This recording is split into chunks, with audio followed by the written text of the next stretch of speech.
ಅದು ಹೊಟ್ಟೆಗೆ ಹೋಯ್ತಾ ಇಲ್ಲ. ಎಲ್ಲಿ ಉಳಿತು?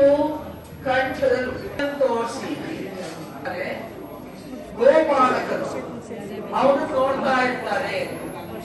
ಯಾಕೆ ಗೋಪಾಲಕರು ನೋಡ್ತಿರ್ತಾರೆ? ಮೋಡ ಬಂತು ಅಂದ್ರೆ ಅವ್ರಿಗೆ ತಮ್ಮ ಹಸುಗಳ ಬಗ್ಗೆ ಭಯ.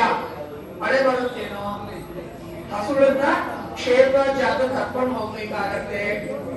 ಅಷ್ಟೇ ಅಲ್ಲ, ಉದಾಹಾರಿ ಅಂತಾರೆ.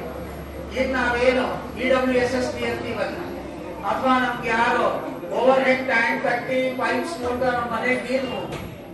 ತುಂಬಾ ಹಿಂದಿನ ಕಾಲದಲ್ಲಿ ನಮ್ಮದೊಂದು ವ್ಯವಸ್ಥೆ ಇತ್ತು. ಏನಪ್ಪಾ ಅಂದ್ರೆ, ಒಂದು ಜನಾಂಗ ಅದಕ್ಕೆ ಮೀಸಲಾಗಿತ್ತು. ಅವನನ್ನ ಉದಾಹಾರಿ ಅಂತ ಕರೀತಾರೆ. ಏನಂತ ಕರೀತಾ ಇದ್ವಿ? ಉದಾಹಾರಿ. ಉತ್ ಅಂದ್ರೆ ಏನು? ನೀರು. ಆ ನೀರನ್ನು ಎತ್ತಿ ತಂದು ನಮಗೆ ಕೊಡುವಂತವನು. ಈ ತರ ಎಲ್ಲ ನಮ್ಮಲ್ಲಿ ವ್ಯವಸ್ಥೆ ಇದೆ. ಆ ವ್ಯವಸ್ಥೆಯಿಂದ ಇವತ್ತು ನಾವು ಸ್ವಲ್ಪ ಸುಲಭವಾಗಿರೋ ವ್ಯವಸ್ಥೆಗೆ ಬಂದಿದ್ದೀವಿ.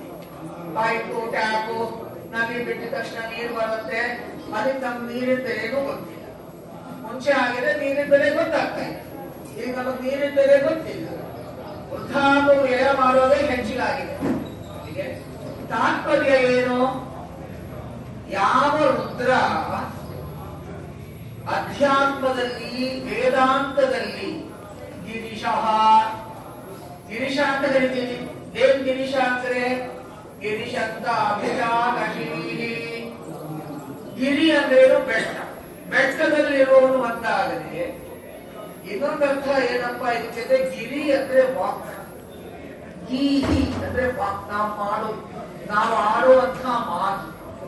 ನಾವು ಆಡುವಂಥ ಮಾತಿನಲ್ಲೂ ರುದ್ರ ಇದ್ದಾನೆ. ಇನ್ನೆಲ್ಲಿ ಹುಡುಕೊಂಡು ಹೋಗ್ಬೇಕು ನಾವು ರುದ್ರನ್ನ? ಎಲ್ಲೂ ಹೊರಗಡೆ ಅವನನ್ನು ಹುಡುಕೊಂಡು ಹೋಗುವಂತ ಪ್ರಮೇಯವೇ ಇಲ್ಲ. ಯಾಕೆ? ಅಸೌರ್ಯ ತಾಮ್ರ ಸೂರ್ಯನಾಗಿದ್ದಾನೆ, ನೀಲಗ್ರೀವ ನೀಲಕಂಠನಾಗಿದ್ದಾನೆ. ಈಶ್ವರನಿಲ್ಲದಿರೋ ಮನೆ ಇಲ್ಲ, ಈಶ್ವರ ಆಚರಣೆ ಇಲ್ಲದೆ ಇರೋ ಆಲಯ ಇಲ್ಲ, ಈಶ್ವರನ ದೇವಸ್ಥಾನ ಇಲ್ಲದೆ ಇರೋ ಗ್ರಾಮ ಇಲ್ಲ. ಮಹಾಸಂಪ್ರದಲ್ಲಿ ಹರಿಹರ ದೇವ